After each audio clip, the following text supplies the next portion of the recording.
Hello students, आज मैं फिर से आप लोगों के लिए कुछ इंग्लिश प्रोज जो हमारा फर्स्ट चैप्टर है a girl with the basket कुछ इंपॉर्टेंट नोट्स लेके आ गई हूँ। तो हमारा जो पहला chapter a girl with the basket, इसके कुछ इंपॉर्टेंट क्वेश्चंस होते हैं जो बोर्ड्स में हमेशा अक्सर आते हैं, तो आप इस पर फोकस कर सकते हैं और इसको याद कर सकते हैं। तो हमारा पहला जो क्वेश्चन है वो है, where was the author going, from where did he start with journey.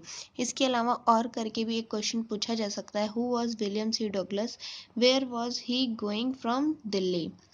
तो अगर दोनों क्वेश्चन इनमें से कोई भी क्वेश्चन आता है तो आप उसका यही आंसर लिखेंगे। William C Douglas was a जज of Supreme Court America, he was going to Ranikhet from Delhi. तो इन दोनों में से किसी भी तरह का क्वेश्चन बना के आता है तो इसके आंसर आप यही लिखेंगे। और फिर हमारा जो दूसरा चैप्टर है, what did the writer do to get a feel of the pulse of the nation.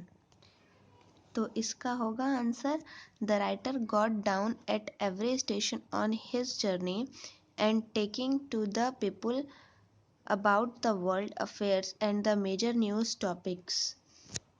तो इसका मतलब हुआ, भारत की जनता के अभिभावों को जानने के लिए लेखक अपनी यात्रा में प्रत्येक स्टेशन पर उतरते थे तथा लोगों के वैश्विक गतिविधियां एवं महत्वपूर्ण समाचार का चर्चा करते थे।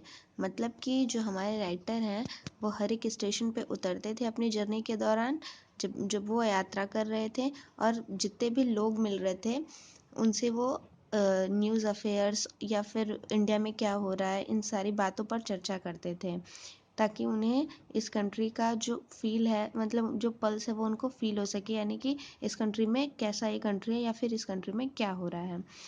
तो अगला हमारा जो क्वेश्चन है वो है, who attract the author most in the group of children eight station and how.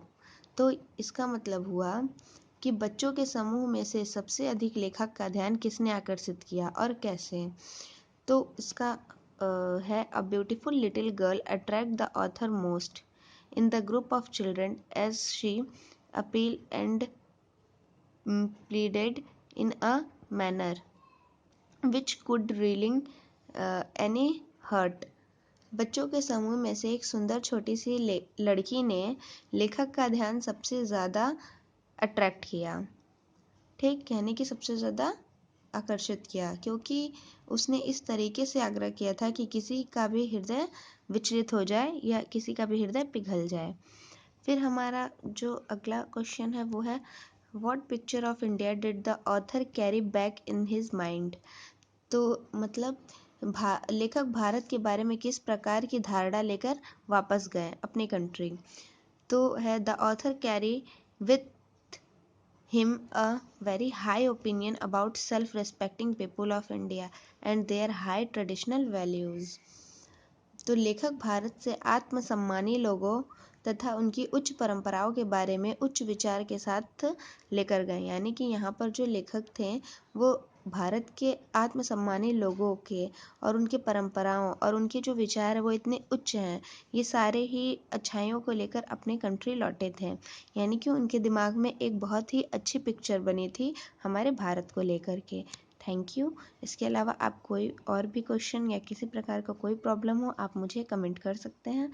I can help you. Thank you so much.